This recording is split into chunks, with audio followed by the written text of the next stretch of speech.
Kali ini kita akan melanjutkan donghua yang berjudul Perfect World episode 249. Tangu memang sudah merasakan sesuatu yang tidak nyaman ketika melihat cangkang kura-kura abadi tidak lagi memancarkan cahaya keberuntungan di episode sebelumnya. Dan begitu mereka melakukan pertempuran pertama, manusia tanah iblis yang tidak berguna ini bisa dengan begitu mudah menghalau serangannya. Rekan-rekan sesama jenius muda domain asing langsung bertinggi-tinggi sehingga Tangu berdalih bahwa dia hanya melakukan uji tipis-tipis kekuatan di awal pertarungan ini. Namun bahkan setelah Tangu bertarung dengan serius, Siha masih mampu memotong separuh tangannya sehingga insting bertahan hidupnya pun membuat keturunan klan belalang sembah itu berusaha untuk menjauh. Namun Siha tidak akan membiarkan Tamu pergi begitu saja dan segera melepaskan Dewi Willow untuk menghancurkan tubuh abadi emas antek-antek asing tersebut. Sementara rekan-rekan Siha tidak dapat menahan tatapan haru ketika menyaksikan kemenangan dramatis untuk pertama kalinya 9 langit 10 bumi. Musuh-musuhnya pun juga dibuat bertanya-tanya bagaimana bisa tubuh abadi emas Tangu dihancurkan oleh seorang manusia tanah iblis hanya dengan satu jurus. Tangu meraung marah karena tubuh tahunya dihancurkan. Namun kemarahan itu sama sekali tidak mempengaruhi Shihao yang justru semakin berambisi untuk menghabisi antek-antek asing tersebut. Tanpa banyak babi Syahus bergerak dengan begitu cepat gebugin tangguh dari segala penjuru mata angin hingga membuat jenis domain asing itu tidak lagi melihat Shihao sebagai jenius muda tanah iblis, melainkan tampak seperti jenius muda domainnya sendiri yang dibesarkan dengan darah serta pertarungan.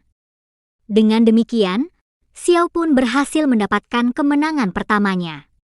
Sorak-sorai kegembiraan memenuhi geng langit 10 bumi dan tidak mau terlalu tenggelam dalam euforia hanya dengan satu kemenangan, Xiao pun meminta agar pertempuran segera dilanjutkan sehingga cangkang kura-kura abadi segera memilih kambing gunung emas alias Huang Jin Sangyang sebagai perwakilan kelima domain asing. Xiao pun menolak menyerahkan kesempatan bertarung kepada orang lain karena dia yakin hal itu hanya akan membuat domain asing sekali lagi melakukan pesta pembantaian. Karena itulah ketika kambing gunung emas maju, Xiao tetap menjadi perwakilan 9 langit 10 bumi dan sama sekali tidak bergeming ketika perwakilan jinus domain asing itu menggunakan teknik warisan leluhur klannya, yaitu dinding iblis abadi. Meskipun dinding iblis abadi dikenal sebagai harta yang cukup berbahaya dari domain asing, warisan leluhur suku kambing gunung emas itu sama sekali tidak memberikan efek apapun kepada Shihao. Sehingga sang raja iblis itu pun mendapatkan kemenangan keduanya dengan mudah. Pertarungan terus berlanjut di mana kali ini Xiao akan menghadapi keturunan klan Anlan yang bernama Zanfeng. Ketika mendengar nama Anlan, Xiao bertanya-tanya apakah mereka adalah klan yang kuat dan bahkan Meng Tiangjam pun tidak menyangka bahwa klan sejati domain asing itu masih eksis sampai sekarang. Awalnya Xiao hanya bertanya-tanya kenapa dia merasa familiar sebelum akhirnya malah terbakar amarah ketika Zanfa mengeluarkan tombak dan mengingat bahwa Anlan merupakan klien domain asing yang melakukan pembantaian pada semut tanduk surgawi pada perang era abadi kuno. Sekarang Xi memiliki lebih dari cukup alasan untuk menghabisi Janpeng. Bahkan berharap kalau keturunan Anlan asli yang datang agar dia bisa membalaskan dendam Heru alias bapaknya si Beru. Janfeng auto ngamuk mendengar bagaimana Xiao merendahkan nama leluhurnya. Namun Siha memang bukanlah orang yang takut dengan nama. Jadi biar enggak usah banyak cincong sama flexing garis keturunan yang enggak jelas. Pemuda batu kecil itu pun mengajak lawannya untuk segera baku hantam. Janpeng mengaktifkan teknik 10.000 tombak penusuk jantung yang diwariskan oleh leluhurnya. Namun Shihao tidak banyak bergeming ketika menerima jurus tersebut sebelum menggunakan teknik reinkarnasi untuk menghancurkan tombak KW itu dengan begitu mudah.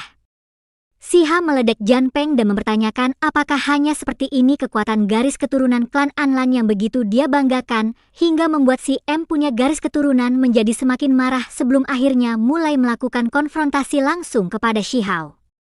Janpa mengingatkan bahwa keturunan klan Anlan tersebar di mana-mana dan membuat pemuda itu pasti akan ditakdirkan mati di bawah kekuatan mereka.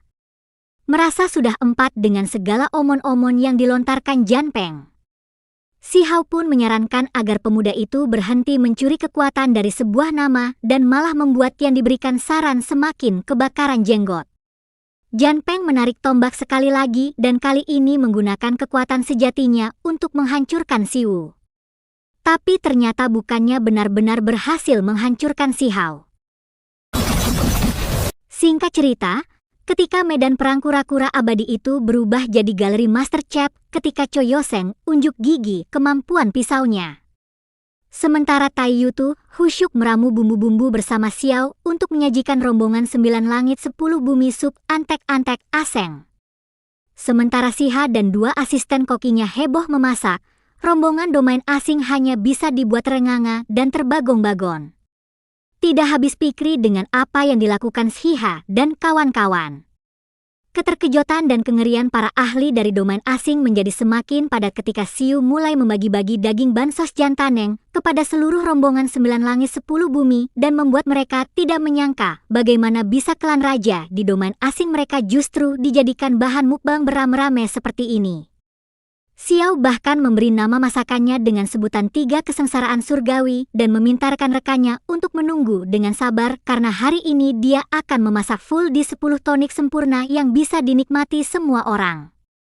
Setelah intermezzo bentar sama konten masak besar Hao, pertarungan pun kembali dilanjutkan dan kali ini dia melawan seseorang yang dipanggil sebagai Raja Batu Api. Sekilas namanya terdengar begitu menyeramkan. Namun Raja Batu Api yang membara itu tidak bisa menahan lebih dari 2 serangan Hao. Sehingga konten masak pun bisa dilanjutkan dengan cepat. Selesai hidangan kedua, Xiao pun mulai berburu bahan untuk hidangan ketiganya dan menghadapi seorang ahli domain asing yang bernama Raja Gemini. Beh, dari namanya aja udah agak-agak problematik nih antek-antek asing. Karena itulah Xiao tidak mau membuang lebih terlalu banyak waktu dan akhirnya mendapatkan kemenangan kelimanya dengan begitu mudah. Semakin banyak jenius muda domain asing yang jadi korban konten masa Hao.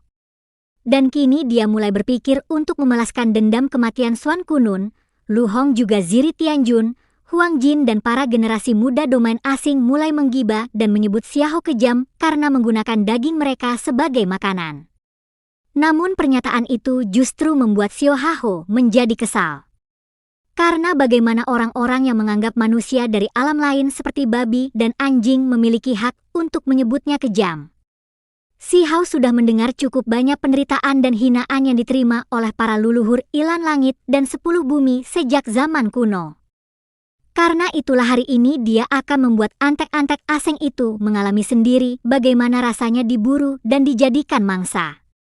Tanpa banyak babi Xiao segera melakukan balas dendam pertamanya dengan menghabisi Shea yang di episode lalu telah mengambil nyawa Xuan Kunun sebelum kemudian mengalihkan perhatian kepada Huang Jin yang mulai merinding remang-remang bulu ketek sehingga buru-buru menawarkan Hao untuk bergabung dengan domain asing.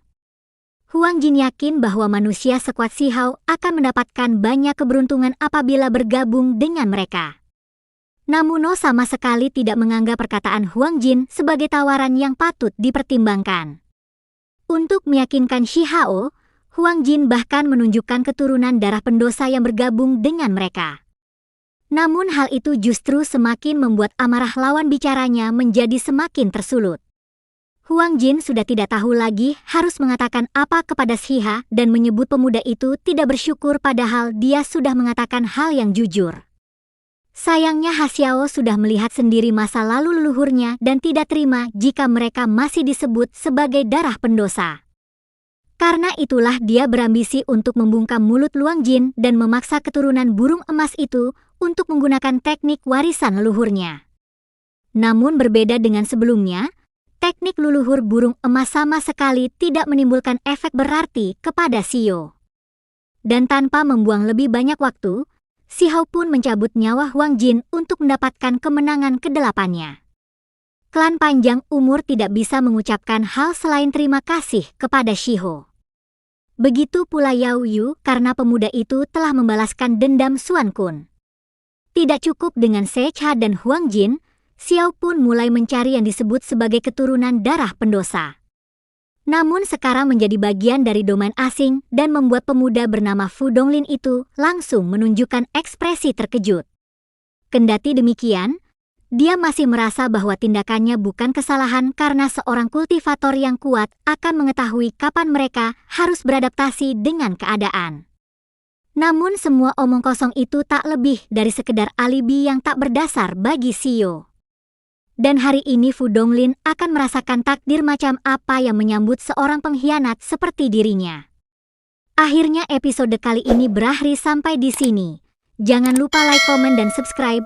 Saya Ceedoh pamit. Sampai jumpa.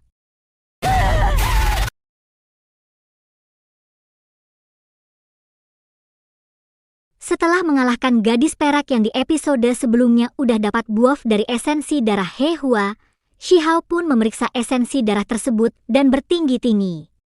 Apakah hanya seperti ini kekuatan darah murni seorang pemuka domain asing yang digadang-gadang telah menerobos alam abadi? Hijimi tidak menunjukkan respon apapun mendengar bagaimana Xiao menghina leluhurnya. Malam-malam mengeluarkan sisa gulungan sutra keabadian yang segera bertabrakan dengan roda reinkarnasio. Tapi sebelum keduanya sempat terlibat baku hantam intens, Hijimi tiba-tiba saja berhenti menyerang dan menggumamkan tentang sesuatu yang seharusnya sudah datang. Bersamaan dengan gumaman Hejiming itulah datang seorang prajurit dari perbatasan 3000 provinsi yang mengabarkan hal genting di mana gerbang pertama di tempat asal Xiao itu telah ditembus dan sekarang berada dalam bahaya besar. Sebelum sempat mengatakan apapun lagi, prajurit itu telah pindah alam lebih dulu hingga menyisakan kekhawatiran di benak para ahli 9 langit 10 bumi tidak terkecuali Xiao yang langsung memikirkan orang tua serta ayah ambepnya yang masih berada di sana. Meng Tianjiang pun ikut khawatir karena 3000 provinsi adalah tempat di mana perbatasan belantara berada dan perbatasan tersebut merupakan pintu masuk paling strategis menuju 9 langit 10 bumi. Tertawa, ketika Ming, Tianjiang dan kawan-kawan mulai berpikir bahwa penyerangan perbatasan langit merah hanyalah alat untuk mengalihkan perhatian mereka, Hejiming langsung melantunkan tawa puas seolah membenarkan dugaan yang sekarang memenuhi kepala para manusia dari tanah iblis yang hina tersebut. Hejiming mengabarkan kepada rekan-rekannya bahwa waktu untuk melintasi dunia dan membantai musuh mereka telah datang sebelum kemudian mengalihkan perhatian kepada Xiao ketika berjanji akan menghabisi ahli muda Soyes itu ketika mereka bertemu lagi nanti. Xiao sama sekali tidak takut dengan gertakan Hejiming karena dia sudah siap menggeprek pemuda itu kalau dia tidak pergi seperti pengecut seperti ini. Meng Tianjiang kini paham bahwa tujuan antek-antek asing ini adalah memancing sebanyak mungkin ahli untuk menjauh dari perbatasan belantara dan mengingat seberapa berharganya tempat tersebut. Meng Tianjiang jelas tidak akan mau membiarkan jatuh ke tangan musuh. Karena itulah Meng Tianjiang menyerahkan trompet naga luluhur dan petak 10 dunia untuk dibawa beberapa rombongan ahli yang akan menjadi bala bantuan untuk perbatasan belantara. Xiao gemas ketika meminta izin untuk ikut ke 3000 provinsi. Namun, Ketua Agung Akademi Dewa Surgawi itu menjelaskan bahwa perbatasan langit merah tidak kalah pentingnya untuk dijaga. Sehingga lebih baik Xiao tetap tinggal untuk melindungi tempat ini. Berhubung gurunya sudah bertitah demikian, Xiao pun tidak mau keras kepala dan melakukan apa yang diinstruksikan oleh Meng Tianjiang. Sekarang sebagian besar ahli dari generasi yang lebih tua telah menuju perbatasan belantara sehingga generasi muda yang tinggal di langit merah hanya berjaga bersama dengan Meng Tianjiang. Awalnya para ahli muda ini mulai bosan dan bertinggi-tinggi apakah mereka hanya bisa menunggu seperti ini? Namun tidak menunggu lama portal domain asing kembali terbuka dan memunculkan puluhan rombongan ahli muda dari domain asing yang benar-benar kembali ke perbatasan langit merah. Entah untuk tujuan apa. Tujuan para antek-antek asing ini mulai sedikit nampak jika mereka mengeluarkan sutra pemanggil roh hingga membuat Meng Tianjiang langsung yakin kalau para penduduk domain asing ini hendak membangkitkan seseorang. Dan benar saja apa yang Meng Tianjiang prediksikan. Tidak lama kemudian muncullah sebuah bola mata keemasan dengan aura kuno yang sangat mengerikan sebelum kemudian para ahli dominasi asing yang ada di sana segera memberikan penghormatan ketika memanggil bola mata itu sebagai leluhur kuno Luomo yang merupakan seorang raja abadi dari era kuno. Meng Tiangjang meminta semua orang untuk waspada dan bersikap hati-hati. Sementara Wuran mencoba berkomunikasi dengan Luo Mokika berkata bahwa dia akan segera menerobos masuk alam yang dulu menjadi tempat baku hantam Luomo dan bertanya sosok seperti apa yang menghabisi leluhur kuno mereka di masa lalu. Duomo berkata bahwa orang yang membuatnya pindah alam juga sudah pindah alam sejak lama dan meminta anak-anak kemarin sore ini memeriksa sendiri ke alam pertarungannya. Wuran menjelaskan bahwa mereka tidak pernah berhasil membobol segala alam yang dimaksud dan meminta bantuan Luomo demi kejayaan domain asing mereka. Luomo mengingat kembali kunci untuk menuju jalan kekaisaran ada di alam tersebut. Dan karena itu pula pada akhirnya Luomo menjalani pertarungan hidup dan mati dengan ahli dari 9 langit 10 bumi. Kini Luomo paham bahwa ahli-ahli generasi baru ini sedang berusaha menggunakan sisa rohnya sebagai batu loncatan agar mengorbankan diri untuk membuka segel alam. Singkat cerita, Meng Tiangjang memanfaatkan tekanan segel pelindung alam kuno untuk menyerang Wuren sehingga pemimpin rombongan domain asing itu pun tidak punya pilihan kecuali mengeluarkan kendi pemurni abadi untuk melindungi diri. Karena mungkin daya mengakar di tubuh generasi tua sudah terlalu mengakar dan bertentangan dengan hukum di alam kuno. Wuren pun memerintahkan He Jiming dan para generasi muda untuk masuk lebih dulu bersama kendi pemurni abadi dan mencari sebanyak mungkin informasi tentang keberadaan harta yang mereka inginkan. Nah, sebelum instruksi dilaksanakan, rombongan domain asing kembali salah fokus ketika melihat sejumlah besar darah abadi mengalir keluar dari alam kuno dan ketika mereka berusaha untuk mengambilnya sebagai oleh-oleh darah abadi itu, justru melakukan serangan balik hingga membuat banyak rombongan domain asing kehilangan nyawa. Melihat kemunculan darah abadi serta sikap domain asing yang ngebet banget memasuki alam kuno membuat para jenis muda 9 langit 10 bumi juga ikutan mopeng dan berharap mereka bisa ikut masuk untuk berburu harta karun. Pucuk dicinta ulam pun tiba. Ternyata Meng Tiangjang juga memikirkan hal yang sama. Dan oleh karena itulah dia tanpa pikir panjang mengeluarkan bendera perang untuk melindungi semua orang dalam perjalanan masuk menuju alam kuno. Setelah rombongan domain asing berjibaku dengan kendi pemurni abadi dan rombongan langit 10 bumi berlindung di balik bendera perang, dua rombongan beda alam itu pun berhasil memasuki alam kuno dan langsung disambut dengan kemunculan Ponik sejati yang meraung penuh amarah. Namun Ponik sejati itu sepertinya telah berubah menjadi ponis darah yang jatuh. Di mana salah satu dari 10 keganasan itu memiliki kemampuan untuk mengendalikan dinding lautan darah di alam kuno. Tanpa menunggu lama, raungan Ponik darah membuat lautan darah berubah menjadi tsunami, setinggi 100 kaki yang hendak menggempur para tamu tak diundang ini. Dan momentum itu justru dimanfaatkan oleh rombongan domain asing untuk menyerap tsunami ke dalam kendi pemurni abadi. Jiming mengalami begitu banyak kesulitan ketika menyerap lautan darah, karena dinding alam kuno itu ternyata memiliki kekuatan untuk menekan artefak yang bahkan tidak dapat diatasi oleh kendi pemurni abadi. Tidak menunggu lama setelah berusaha memurnikan lautan darah, muncullah beberapa bayangan binatang kuno berdarah yang merupakan perwujudan dari esensi darah itu sendiri. Beberapa bayangan binatang kuno itu sudah cukup untuk membuat beberapa ahli muda kucil dari domain asing kehilangan nyawanya. Dan seolah belum cukup sekarang esensi lautan darah mengambil wujud dharma manusia setelah menghabisi beberapa anggota rombongan domain asing. Untungnya sebelum wujud dharma manusia esensi darah itu menyerang rombongan ahli muda 9 langit dan 10 bumi.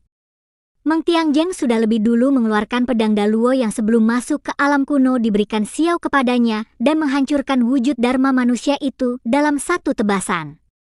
Meski demikian, Meng Tiangjang bertinggi-tinggi kenapa wujud 10 keganasan menyerang mereka juga padahal sama-sama berasal dari 9 langit 10 bumi. Rombongan domain asing sudah agak pasrah ketika berusaha menyerap darah abadi yang tak kunjung habis. Berpikir apakah langkah mereka akan berhenti di sini. Namun belum sampai lautan darah benar-benar menenggelamkan semua orang. Ponis darah yang jatuh telah kehabisan kekuatan dan membuat Antek-Ant Aseng tidak sabar untuk memburunya. Meng Tiangjang memikirkan lamat-lamat apa yang sebenarnya terjadi dan menebak bahwa sepertinya sebelum Ponik sejati lahir, Cangkang telur abadinya ternoda oleh darah perang di mana hal itulah yang membuatnya lahir sebagai ponik saus darah hingga bahkan tidak bisa membebaskan kawan membenarkan atau membedakan kawan dan lawan. Meski demikian, saat ini dua perbatasan mereka telah diserang oleh domain asing. Dan karena itulah baik Meng Tiangjeng maupun para ahli muda berambisi untuk tidak membiarkan tempat keramat ini jatuh juga ke tangan antek-antek asing. Oh ya, informasi tambahan nih, Du Guyun yang merupakan keturunan klan pelindung darah emas ternyata juga ikut serta dalam ekspedisi. Begitu memasuki alam kuno, dia langsung merasakan ada sebuah garis darah yang beresonansi dengan garis keturunannya. Perjalanan mengeksplore lebih jauh alam kuno masih dilanjutkan dan ledakan dahsyat terjadi ketika rombongan dua alam memasuki apa yang disebut sebagai makam abadi. Titik-titik bercahaya menyerupai kunang-kunang menyebar dari dalam makam abadi dan membuat Meng Tiangjeng yakin kalau benar kalau ada pria abadi yang pernah tinggal di alam ini. Salah satu pemimpin rombongan domain asing yang kita sebut aja seperti biasa Atuh si Bambang itu teh sudah ngijau ketika melihat makam abadi dan berencana untuk segera menggali makam tersebut. Akhirnya episode kali ini berakhir sampai di sini. Jangan lupa like, komen, dan subscribe. Saya Ceedoh pamit. Sampai jumpa.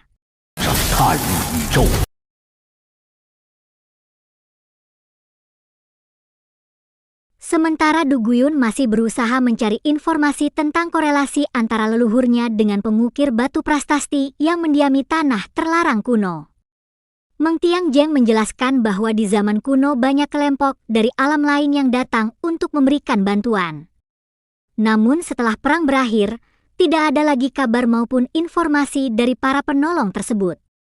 Mendengar penjelasan Meng Tiangjeng, Wen malah ngejulit ketika menyebut bahwa isi prasasti batu itu terdengar sangat pesimis dan hal itu memungkinkan besar disebabkan karena si penolong telah ditekan sepenuhnya oleh Luomo. Domain asing hendak mengeksploitasi prestasi demi mendengar kejayaan alam mereka. Namun langsung dicegah oleh Meng Tiangjeng sampai kemudian diinterupsi dengan fluktuasi energi dari arah suara sitar berasal. Karena itulah Meng Tiangjeng segera memerintahkan murid-muridnya untuk mengejar fluktuasi dan suara sitar. Karena mereka tidak bisa membiarkan domain asing mendapatkan keuntungan apapun dari tanah terlarang. Rombongan 9 langit, 10 bumi, dan domain asing segera terlibat kejar-kejaran dan saling halang-menghalangi untuk mendapatkan kesempatan tertinggi mengungkap rahasia di balik suara sitar. Sampai kemudian tiba-tiba saja tanah bergoncang keras ketika sesosok tubuh raksasa yang merupakan sisa mayat sang abadi merobek tanah dengan tangan besarnya. Untungnya Meng Tiangjeng bertindak cepat dengan mengayunkan pedang kuno Daluo untuk melubangi rongga dada sang abadi sambil mengibarkan bendera perang untuk melindungi murid-muridnya selama melintasi lubang di rongga dada tersebut. Siha dan kawan-kawan melintasi rongga dada menuju ke cahaya yang ada di ujung lubang, sampai kemudian tiba-tiba saja melihat potongan-potongan adegan yang kemungkinan besar merupakan pecahan ingatan sang pemain sitar. Rombongan Seilan Langit 10 Bumi kemudian sampai di rangkaian pegunungan dengan sebuah kastil megah yang berdiri di puncaknya. Di mana tempat menakjubkan ini merupakan tempat peninggalan medan perang abadi kuno yang menjadi sumber suara sitar. Si Haut dan kawan-kawan juga bisa menyaksikan sendiri sosok teteh gelis pemain sitar yang kemungkinan besar merupakan penjaga harta karun di tanah terlarang ini. Namun sementara mereka terpesona oleh si pemain sitar, suara alunan sitar yang sangat merdu itu ternyata menyimpan kekuatan magis untuk melulu lempuhkan kesadaran seseorang. Si Hao sebagai ahli yang meskipun masih muda tapi udah jago ngepak bow sejak dini tidak terpengaruh dengan pesona pemain sitar dan segera menyadarkan rombongan 9 langit 10 bumi yang terkena pengaruh suara sitar. Sementara Meng Tiangjeng langsung mengayunkan pedang Daluo untuk merobek ruang dan mengungkapkan identitas asli dari sang pemilik sita. Meng Tiangjeng baru saja mengetahui bahwa pahlawan yang gugur di tempat ini adalah pemilik sitar abadi Feng Yu. Ketika tiba-tiba saja suara sitar itu melahirkan seekor ponik abadi yang mengepakkan sayapnya dengan gagah melintasi langit. Pemilik citar abadi Feng Wu yang kita panggil aja dia melatih ini berkedip muncul di atas punggung Ponik sebelum kemudian menyegal semua orang dalam sebuah formasi sitar abadi yang membuat dua rombongan beda alam ini seolah-olah terkurung dalam sebuah sitar raksasa. Salah satu senar sitar merobek tabir dan membuat puluhan sinar energi jatuh dari langit sebelum menggeprek rombongan domain asing satu persatu. Chou Yuseng udah kesenangan tuh melihat bagaimana melatih menghajar antek-antek dajjal domain asing sebelum tiba-tiba saja sebuah sinar energi juga menghantamnya hingga membuat Tai Niutu tidak bisa menahan diri untuk mengomel. Warren tahu bahwa yang menyerang mereka saat ini tidak lebih dari sekedar sisa-sisa jiwa iblis dari orang yang telah gugur di masa lalu dan segera menyuntikkan energi ke dalam kendi pemurni abadi untuk mengaktifkan apa yang disebut sebagai Dharma Might segala bencana demi mengatasi gangguan hantu gentayangan pemilik sitar abadi tersebut. Segera saja kendi pemurni abadi berubah menjadi susunan ribuan tangan mengerikan yang langsung bertubrukan dengan energi sitar hingga membuat seluruh ruang bergoncang. Hampir seluruh murid dari dua alam dibuat meleyang sama goncangan keras ini. Namun Warren masih terus meraung penuh harap Kika meminta kendi abadi untuk bangkit dan menghancurkan musuhnya. Karena itulah Meng Qiangjeng juga ikut mengambil tindakan dengan mengayunkan pedang Daluo beberapa kali menghalau serangan kendi pemurni abadi sekaligus juga menstabilkan ruangnya sudah semakin porak-poranda akibat dari benturan kekuatan sitar dan kendi pemurni abadi. Singkat cerita, Meng Tiangjang mentransmisikan pesan tentang kekuatan Tao abadi yang dimiliki oleh penjaga tanah terlarang telah membuat ruang di sekitar mereka benar-benar diubah yang mengartikan bahwa mereka tidak boleh berlama-lama di tempat ini kalau tidak mau terjebak selamanya. Xiao masih memikirkan makna kata-kata menyeberangi lautan yang terukir di dalam prastai. Ketika tiba-tiba sisa Might abadi domain asing mulai menyerang keturunan mereka sendiri dan membuat antek-antek asing itu auto terbagung-bagung. Wuran menyebut bahwa Might itu bukan lagi leluhur mereka dan mengajak semua orang untuk membangkitkan kendi pemurni abadi sekuat tenaga untuk memusnahkan para pengkhianat. Setelah kendi pemurni abadi diaktifkan sekuat tenaga, serangan kendi tersebut berhasil melulanantakan teknik para abadi alam mereka sendiri dan menghabisi semua Might hidup itu hanya dengan satu ledakan energi. Phoenix abadi yang sebelumnya dibangkitkan pun gugur sampai akhirnya sekarang semua orang dapat melihat jelas apa yang ada di dalam peti mati kayu abadi. Dan ya orang yang terbaring di dalam peti mati kayu abadi itu adalah sang pemilik sitar abadi. Meski sekarang telah berubah menjadi gadis hantu abadi atau Gui Xianuzi. Chou Yuseng mulai meracau lagi karena tidak mempercayai matanya sendiri. Yang kok bisa-bisanya ngelihat hantu di siang bolong seperti ini? Hingga tiba-tiba saja si hantu teteh-teteh gelis akak Gui Xian itu malah benar-benar bangkit dari peti mati kayu abadi sambil menghadik semua orang yang telah mengganggu tidur panjangnya. Gui Xian tampak familiar dengan kendi pemurni abadi. Namun sepertinya ingatannya sebelumnya gugur sudah kabur atau bahkan menghilang hingga membuatnya tidak mengerti apa yang dilakukan oleh rombongan besar manusia ini di hadapannya. CH Yuso menyebut bahwa antek-antek dajjal domain asing telah datang kembali untuk merebut harta berharga domain mereka dan meminta bantuan Gui Xian untuk menggeprek tamu tidak diundang ini membalaskan dendam para pahlawan yang telah dibuat pindah alam oleh domain asing atuh. He Jiming hampir saja mengunci mulut Chou Yuseng dengan kekuatannya sebelum dihalangi oleh Meng Tiangjang. Namun tanpa mempedulikan perseteruan yang terjadi di hadapannya, Gui Xian justru menunjukkan ekspresi bingung karena dia sama sekali tidak mengerti dengan apa yang dimaksud harta karun berharga, domain asing, maupun pahlawan yang gugur. Semua ingatan itu telah menghilang dan Gui Xian menganggap masa lalunya telah menghilang bersama dengan wujud aslinya. Bahkan dia malah bersyukur telah melupakan ingatan masa lalunya karena cerita lama itu terlalu membosankan untuk dibahas. Meng Tiangjang agaknya tidak terima ada seorang pahlawan yang selalu mereka puja tapi malah melupakan dirinya sendiri maupun rekan-rekannya yang telah ikut mengorbankan nyawa bersamanya di masa lalu. Namun lagi-lagi Gui Xian tidak mau mendengarkan omong kosong bocil F seperti Meng Tiangjang dan menyebut bahwa masa lalu tidak ada hubungannya lagi dengan dirinya yang sekarang. Masa lalu. biarlah masa lalu malah nyanyi atuhlah. Xiao juga ikut mengkonfrontasi Guishan dengan bertanya, bagaimana atuh seseorang pahlawan seperti dirinya bisa melupakan tekadnya sendiri dan rela terkurung dalam penderitaan masa lampu seperti ini. Xian menyebut bahwa dunialah yang telah lebih dulu mengkhianati dirinya sehingga tidak lagi bisa berhutang budi apapun kepada dunia maupun keturunannya. Sekarang dia telah terbebas dari bencana maupun karma. Dan karena itulah dia tidak mau lagi diganggu oleh manusia-manusia hina seperti mereka. Xiao tidak bisa menerima keputusan yang sangat kelam sekaligus menyedihkan seperti ini dan bertinggi-tinggi.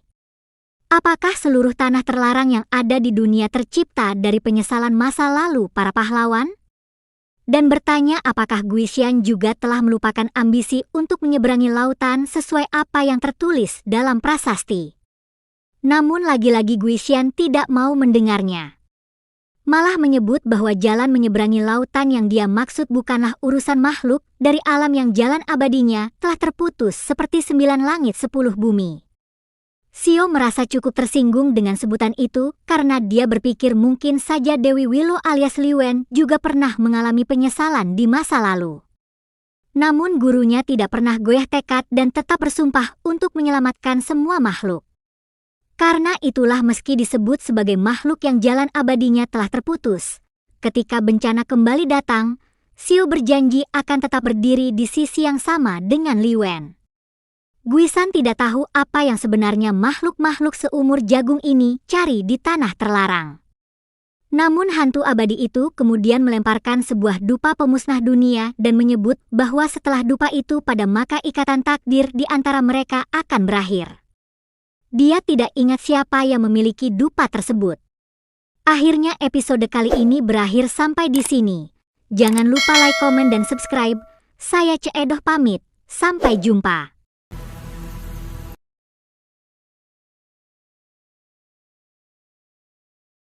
Sekarang mereka benaran Otwu dijadiin sate setelah semut tanduk surgawi kecil itu menyalakan api perang jalan keabadian untuk membakar bahkan jiwa primordial mereka.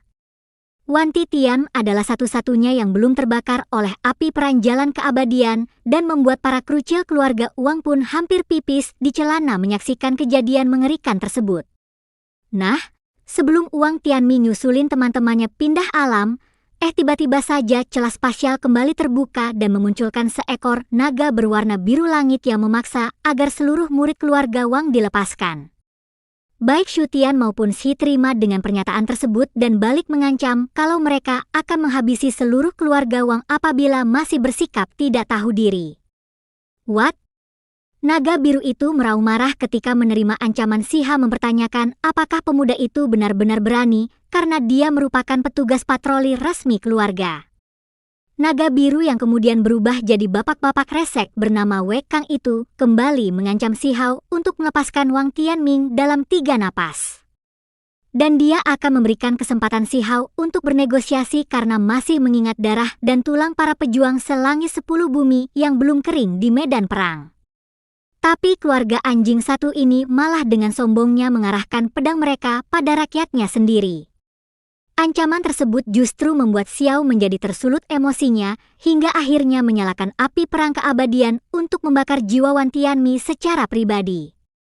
Wang kan jelas marah bukan kepalang karena bocil FF kemarin sore Sabtu ini sama sekali tidak menghormati ajakannya bernegosiasi dan malah menggunakan api kejam untuk membakar jiwa seseorang. Nah, yang kali ini tersinggung oleh pernyataan Wang Kang adalah salah satu prajurit semut yang kita panggil aja dia. Sirum berhubung api perang keabadian di masa lalu telah menghanguskan musuh dari domain asingnya, tak terhitung jumlahnya. Xiao juga ikut emosi setelah mendengar itu dan meminta para senior prajurit semut ini segera mengambil tindakan untuk menangkap seluruh antek dajjal keluarga Wa. Segera saja Xium dan kawan-kawannya mengaktifkan apa yang disebut sebagai formasi 7 pembunuh yang merupakan formasi perang abadi kuno yang memaksawankan kembali ke wujud naganya. Namun segala bentuk ancaman dan peringatan dari Wan Kan sama sekali tidak mempengaruhi Xiao ketika dia malah mencabut pedang kuno Daluo dan mengayunkan pedang tersebut untuk menghabisi satu persatu murid keluarga Uang yang dikirim untuk menangkapnya. Sirum dan kawan-kawan pun juga tidak tinggal diam dan melepaskan api perang keabadian sekali lagi yang membuat Wekanan kembali ke wujud aslinya. Momentum itu tidak disia-siakan oleh Xiao ketika memotong separuh lengan petugas patroli keluarga tersebut sebelum kemudian segala kesombongan dan sesumbar Wankan benar-benar berakhir setelah tombak semut penuh amarah Sirim menembus tubuhnya. Sebelum pindah alam Wankan masih sempat-sempatnya Ying tentang perjuangan keluarga Uang mendirikan pos dan melakukan patroli dalam mendukung perang besar. Namun pernyataan itu langsung ditentang keras oleh keluarga lain yang tahu bahwa patroli hanyalah dalih yang dilakukan oleh keluarga Wang untuk menjarah teknik serta harta karun rahasia. Xiao meminta semua orang untuk tidak takut pada klan Wei dan malah menghancurkan pos-pos keluarga zalim tersebut untuk memberikan efek jera. Bahkan jika 9 naga alias anak-anaknya Wan Sancheng muncul, Xiao dengan berani berkata akan menghabisi mereka semua dan membuat Shir menyalakan api perang keabadian untuk membakar Wankan. Di mana sejak itu juga Xiao mulai memimpin semua orang untuk menyerbu pos-pos keluarga Wa. Dari penyerbuan itu, Xiao akhirnya benar-benar melihat sendiri bagaimana kekejaman keluarga Wang dalam menjarah harta dan malah menganggap momentum ini sebagai kesempatan dari surga. Mereka tidak ragu sama sekali menghabisi saudara sendiri demi kepentingan pribadi. Dan sekarang dia paham bahwa sutra keabadian merupakan alasan utama kenapa keluarga Wang sangat mengincarnya. Xiao sudah enggak habis pikir dengan sikap menjijikan keluarga Wang ketika seluruh alam berjuang mati-matian untuk mempertahankan 9 langit 10 bumi dengan berkorban nyawa. Karena itulah Xiao tidak bisa duri dalam daging semacam ini, terus-menerus berjaya di dunianya dan segera menghancurkan pos terakhir yang membuat salah satu anggota keluarga Wang segera memanggil bala bantuan. Dan benar saja, tidak lama setelah penghancuran besar-besaran pos militer keluarga Wang, muncullah sejumlah besar pasukan keluarga Wang yang mengepung Akademi Dewa Surgawi untuk mencari Xiao. Ciha nyantai saja ketika bertanya, kenapa atuh keluarga Wang Te tidak berperan di garis depan dan malah mengepung Akademi Dewa Surgawi semacam ini, hingga membuat pemimpin pengepungan yang merupakan putra sulung Wang bernama Wang Jian itu tampak emosi ketika meminta Siha untuk menunjukkan penghormatan pada orang tua. Tidak diberi wajah sama sekali oleh bocah seumur jagung kayak Xiao. Akhirnya membuat Wang Jing tidak dapat menahan kemarahan dan berkata bahwa hari ini tidak akan ada yang bisa menyelamatkan Xiao bahkan seorang makhluk abadi sekalipun. Chou Yuseng yang udah ketularan barbarnya Xiao malah ikut-ikutan menghina keluarga Wei, menyebut bahwa semua orang di keluarga itu terlalu banyak omon-omon seolah-olah tidak ada orang yang mengetahui kebusukan mereka. Kali ini Wang Jing sudah tidak bisa menahan emosi menyebut bahwa dia masih menghormati Meng Tianzheng yang berusaha keras bernegosiasi dengan keluarga Awa. Namun orang yang menjadi objek negosiasi malah bersikap tidak tahu malu dengan menghabisi keluarganya satu persatu seperti ini. Lah Chou Yuseng sama Shan udah nahan ngakak banget tuh pas mendengar Xiao dikatain orang enggak tahu malu oleh orang paling enggak tahu malu di Shan Langit 10 bumi. Seolah belum cukup bersikap enggak tahu malu. Sekarang Wang Jian malah mengeluarkan jiwa-jiwa anggota keluarganya yang sudah pindah alam dan menyebut bahwa dia akan memaafkan semua keluarga Xiao selama pemuda itu meminta maaf kepada keluarga Wang yang sudah pindah alam tersebut. Shu Tian udah enggak tahan dengan omong kosong itu segera menghancurkan lautan jiwa keluarga Wei, membuat Wen kembali emosi ketika menyebut bahwa klan semut tanduk surgawi sepertinya memiliki mulut yang sangat besar dan bertinggi-tinggi. Apakah mereka menghabisi musuh dengan mulut besar tersebut? Nah, sebelum Shawan Mosi maksimal kini si Hao dululah yang tidak dapat menahan amarah karena dia sudah melihat sendiri dari ingatan era abadi kuno tentang seberapa besar perjuangan semut tanduk surgawi melawan domain asing hingga seluruh suku dimusnahkan dan meninggalkan Soyen sebagai semut yang sebatang kara pergi mencari ibunya. Gimana atuh nyanyi Hachi teh? Ah, lupa atuh. Udah lama banget itu teh. Wang Jiang berusaha bersikap selengean di depan Xiao. Tapi sayangnya Anda salah cari lawan ketua karena Kang Pabo yang satu ini sudah hobi selengian sejak dini. Dan karena itulah dia balik mengonfrontasi Wang Jiang hingga darah-darah tinggi. Karena dua pihak sudah saling emosi dan konfrontasi. Dengan demikian pertarungan antara geng Shiha featuring prajurit Semut Tanduk Surgawi melawan geng keluarga Wang pun tak terhindarkan lagi. Ketika bertarung melawan keluarga Wang, Shirem tidak bisa menahan gejolak ingatan masa lampau di kepalanya. Di mana dahulu mereka sebagai pengawal pribadi penguasa Semut Tanduk Surgawi kuno telah bertarung sampai mati dengan domain asing dan sama sekali tidak terbesit dalam pikirannya bahwa dia malah akan bertarung melawan sesama penduduk langit dan 10 bumi yang lebih kejam dibanding domain asing. Kan menggunakan formasi evolusi primordial. Sementara sihir dan kawan-kawan berubah menjadi bola api yang melesat ke sana kemari menghindari anjing peliharaan keluarga Wang tersebut. Si sempat mengkhawatirkan para pengawal Semut Tanduk Surgawi. Namun seyogianya seprajurit yang telah berperang di era kuno abadi, Shirem dan kawan-kawan bisa dengan mudah menghancurkan formasi evolusi primordial keluarga. Tidak berhenti sampai di situ saja. Sekarang Wang mengeluarkan selembar kertas kuno yang merupakan dekret keluarga Wang yang menggunakannya untuk menekan Shirem dan kawan-kawan. Momen itu dimanfaatkan Wang Kan untuk memanggil lebih banyak anjing jadi-jadian dan memerintahkan mereka semua untuk menyerang beramai-ramai. Namun, Shirem sangat tenang ketika sebuah bendera muncul di tangannya. Di mana bendera tersebut merupakan panji perang abadi kuno milik Semut Tanduk Surgawi. Panji perang abadi kuno itu membesar sampai beberapa ratus kaki dan auranya saja sudah cukup untuk menghancurkan seluruh anjing-anjing keluarga Wang. Kali ini Wan Zhen cukup khawatir dan langsung berbalik menyelamatkan diri sambil memanggil nama bapaknya. Tapi ternyata, musik, Si Hao merasa sangat puas ketika berhasil membuat orang Sokras bin Songong seperti Yen Kang pindah ke alam lain.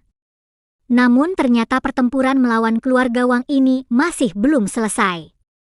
Karena setelah Wen terbitlah bapaknya alias Wer yang menyesalkan kenapa anaknya yang selamat dari pertempuran melawan domain asing justru gugur di tangan saudara setanah air mereka sendiri. Udah empet banget sama antek-antek dajal keluarga Wang yang hobinya playing victim. Si pun mengingatkan Wei kalau bocahnya sendirian datang nyari gara-gara dan roasting putra kedua Wei Chaneng itu ketika melihat tombak perang panjang umur keluarga Wang bukannya digunakan untuk menjaga perbatasan, tapi malah digunakan untuk menyelesaikan perselisihan pribadi seperti ini.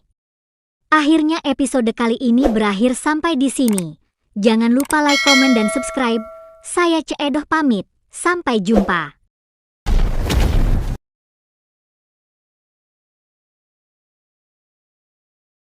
Wang Er masih tidak terima merasakan sendiri bagaimana 5 putra Wang Changsheng dipermalukan oleh segombolan prajurit semu seperti ini dan masih berusaha untuk memberikan perlawanan sebelum akhirnya menerima tebasan penuh cinta kasih dari cirum yang membelah dadanya. Shetian melemparkan ledekan ketika bertanya kemana perginya kesombongan yang anjing-anjing klan Wang tunjukkan sebelumnya dan membuat kini giliran Wangda yang tidak terima sebelum kemudian segera membentuk segel di tangan ketika melepaskan serangan ke arah Semut Tanduk Surgawi muda tersebut. Shirem jelas tidak tinggal diam melihat tuannya ditargetkan dan segera merangsek ke arah Wangda dengan tombaknya sebelum kemudian melemparkan tombak tersebut hingga melubangi tubuh putra pertama Wan Changsheng dengan begitu kejam. Adik-adiknya auto panik melihat Wangda sampai ditindas sebegitu rupa. Namun sepertinya putra pertama Wang Changsheng itu masih belum kehabisan akal ketika mulai membaca mantra-mantra yang ditunjukkan untuk membangkitkan kembali dekrit leluhur kuno klan Wang yang sebelumnya ditelan oleh kuali induk Semut Tanduk Surgawi. Dekrit leluhur kuno klan Wang sempat bereaksi sebentar ketika mendengar mantra-mantra Wangda dan mulai memberikan perlawanan pada harta tertinggi Semut Tanduk Surgawi tersebut. Namun pada akhirnya dekrit kuno klan Wang tetap tidak bisa berbuat apa-apa dan tetap ditekan oleh kuali induk Semut Tanduk Surgawi. Namun ternyata akal-akalan anjing-anjing klan Wang ini masih belum selesai dan kini giliran Wang Er yang membaca-baca mantra untuk mengaktifkan tombak Wang Changse. Tapi tiba-tiba tombak tersebut tidak memiliki kesempatan untuk unjuk gigi lagi karena panji perang sudah lebih dulu membungkusnya ketika Meng Tiangjeng memperingatkan para putra-putra Wang Changsheng ini untuk menunjukkan sedikit penghormatan pada pusaka kuno yang telah berlumuran darah para pahlawan tersebut. Baru setelah itu, Meng Tiangjeng melepaskan untaian energi daunya dan mengunci pergerakan 5 leluhur Kong tersebut. Wang Wu meminta Meng Tiangjeng untuk tidak bersikap keterlaluan karena ayah mereka maupun keturunan terkuat mereka alias Wang Jiu masih hidup dan tidak mungkin Meng Tiangjeng akan melindungi Akademi Dewa Surgawi selamanya. Kalau penindasan ini dilanjutkan, maka setelah Meng Tiangjeng pindah alam, maka dapat dipastikan keluarga Wang akan menghancurkan Akademi Dewa Surgawi sampai ke akar-akarnya. Meng Tiangjeng tidak menunjukkan banyak respon atas ancaman tersebut dan malah menekankan bahwa selama dia hidup, keluarga Wang tidak akan bisa berbuat semaunya. Adapun masa depan biarkan dipikirkan oleh generasi muda yang akan menjadi ombak baru dengan kemampuan mereka. Termasuk juga menandingi Wang Jiu yang katanya tidak terkalahkan. Nah, daripada Meng Tiangjeng membuang-buang napas untuk menasihati Antek Dajjal kayak Klanotian pun meminta para senior prajurit semut tanduk surgawi untuk melakukan pemalasan pada orang yang menghina klan mereka dan membuat Shirum dan kawan-kawan Auto tidak menyia-nyiakan kesempatan untuk ngegebugin kelima putra Wang Changse. Nah, adegan penggebugan ini bisa disaksikan secara live oleh Sue Mingxuan yang sepertinya sedang melakukan perjalanan menuju perbatasan belantara. Ketua Agung Istana Kekaisaran panjang umur tidak bisa menahan kepuasan ketika melihat keluarga Wang mendapatkan karma atas segala kejahatan yang mereka lakukan. Sementara Yu yang baru datang malah menunjukkan kekhawatiran atas apa yang baru saja terjadi. Karena dia yakin kalau sisa keluarga lain tidak akan tinggal diam menerima penghinaan itu. Seolah tercerahkan, Su Mingxuan langsung memerintahkan seluruh pasukannya untuk pindah haluan dan bergegas menuju Akademi Dewa Surgawi untuk memberikan pertolongan. Oke, sekarang kita balik lagi ke Akademi Dewa Surgawi yang dituju. Di mana Meng Tiangjeng meminta para prajurit semut untuk berhenti ngegebugin putra-putra Wang Changseng yang membuat Wang Wu Auto Juli berpikir kalau Tetua Agung Akademi Dewa Surgawi itu sedang berusaha untuk mengajak keluarga Wang berdamai. Mendengar itu tanpa banyak babi, Meng Tiangjeng justru meremukan tulang-tulang Wang Wu dan mempertanyakan kualifikasi apa yang membuat putra-putra Wang Changseng itu merasa berhak membuatnya memohon belas kasih. Meng Tiang yang sama sekali tidak berniat melepaskan anjing-anjing klan Wang ini dan malah berpikir untuk memberi mereka pelajaran menggantikan Wang Changseng dengan mengirim kelima leluhur klan Wang untuk bertarung di perbatasan belantara. Xiao Tian malah berpikir kalau hukuman Meng Tiangjeng kurang ketika Wang Da dan Wang Er menolak dengan keras keputusan tersebut sambil menyebut Ketua Agung Akademi Dewa Surgawi tersebut telah menyalahkan kewenangannya. Di mana hal yang memagongkan adalah hampir semua orang yang ada di sana mengetahui bahwa kereta emas itu merupakan kendaraan pribadi Nyonya Tua Klan Jin yang memang dikenal memiliki hubungan baik dengan klan Nyonya Tua Klan Jin alias Jin Dajun menyapa Meng Tiangjeng singkat ketika memuji peranggainya yang benar-benar tidak berbeda dari masa lalu. Namun dengan penuh kerendahan hati meminta Tetua Agung Akademi Dewa Surgawi itu untuk melepaskan kelima putra Wang Changseng hanya membutuhkan satu kedipan mata untuk Meng Tiangjeng menolak permintaan tersebut dan auto membuat Jin Jun memicingkan matanya tersinggung karena Tetua Agung Akademi Dewa Surgawi ini sama sekali tidak menghargainya. Karena itulah Jin Dajun kemudian mengalihkan perhatian kepada Huang sebelum kemudian mengalihkan pembicaraan dengan mengungkit keturunan maupun murid luar biasa Meng Tiangja dan meyakini kalau Tetua Agung Akademi Dewa Surgawi itu pasti akan melindungi Huang bahkan jika harus mempertaruhkan nyawanya. Meng Tiangjeng tahu bahwa Jin Dun berusaha mengancamnya dan langsung menyebut bahwa nenek tua ini belum memiliki kualifikasi atau untuk mengancam muridnya. Adapun seluruh keturunannya telah bertarung di perbatasan belantara dan gugur dalam pertempuran adalah takdir paling mulia yang bisa mereka dapatkan. Tepat ketika Meng Tiangjeng menyelesaikan perkataannya, rombongan keluarga Su yang sebelumnya putar balik juga telah tiba dan tanpa pikir panjang langsung menyetujui keputusan Meng Tiangjeng untuk mengirim keluarga Wang ke garis depan pertempuran. Nah, plot twistnya bukan hanya Su Mingxuan yang setuju, tapi Changseng yang baru saja keluar dari retret bahkan sampai menggunakan gerbang teleportasi keluarga Wang untuk memberikan persetujuan yang sama untuk anak-anaknya. Wang Changseng dengan gamblang mempersilakan Meng Tiangjeng menghukum putra-putranya dan lebih dari itu, leluhur tertinggi keluarga Wang itu bahkan juga membawa serta 100.000 prajurit elit tambahan untuk membantu pertempuran di perbatasan belantara. Meng Tiangjeng menunjukkan penghormatan tinggi pada sikap Wang Changseng. Begitu pula Jin Da Jun yang menyebut bahwa pengorbanan keluarga Wang sungguh mengagumkan. Wang Da dan Wang Er memohon ampunan kepada bapak mereka dan permohonan itu hanya dibalas dengan dengusan sinisang Chang Seng yang menyebut putra-putranya sebagai orang bodoh bin sombong untuk memberikan pendidikan. Wang Changseng pun kemudian memerintahkan secara langsung agar kelima putranya pergi ke perbatasan belantara untuk menghapuskan dosa-dosa mereka sendiri. Menyerahkan kepemimpinan 100.000 prajurit ke tangan 5 putranya. Berharap kelima putranya klan Wang itu bisa membimbing keluarganya agar tidak menumpukan darah sia-sia di medan perang. Jin Da Jun juga memberikan bantuan dengan memulihkan luka-luka kelima putra Wang Changseng sebelum kemudian mengirimkan kelimanya untuk pergi ke perbatasan belantara dengan harapan mampu membawa kembali kejayaan abadi klan Wang yang di masa lalu pernah menggoncang dunia. Baru setelah itu, 5 naga pun menerima hukuman mereka untuk pergi ke medan perang. Sementara Meng Tiangjeng mengajak Wang Changseng untuk berbincang sejenak. Wang Changseng tidak menolak permintaan itu dan segera keluar dari gerbang teleportasi dengan aura yang jauh lebih tajam dibanding pertemuan terakhir mereka. Wang Changsang mengejutkan semua orang dengan kekuatan dan kegantengannya. Namun tanpa mempedulikan semua itu, sang leluhur tertinggi keluarga Wang itu malah fokus untuk meminta putra-putranya meminta maaf kepada Meng Tiangjia. Karena udah Wang Changseng yang ngasih perintah, Wang Da dan adik-adiknya pun langsung menurut ketika membungkuk penuh hormat kepada Meng Tiangjeng. Sementara orang yang dibungkuki justru menggunakan transmisi suara untuk berkomunikasi Hertu sama Wang Changse. Dalam komunikasi rahasia itu, Meng Tiangjeng mengakui bahwa Wang memang telah mendapatkan sutra keabadian. Namun dia telah menanamkan 9 lapis segal pada jiwa primordialnya sehingga tidak ada satun orang di 9 langit dan 10 bumi yang bisa mengintip rahasia kitab tersebut. Namun apabila keluarga Wang menorehkan jasa besar untuk selangit 10 bumi dalam peperangan antar alam ini, maka dia berjanji akan menyerahkan kitab tersebut agar bisa dipelajari bersama Wang Changseng. Wang mendengar itu, Wang Changsang segera memberikan kode pada putra-putranya dan membuat kelima naga tanpa keragu lagi bergegas pergi menuju perbatasan belantara.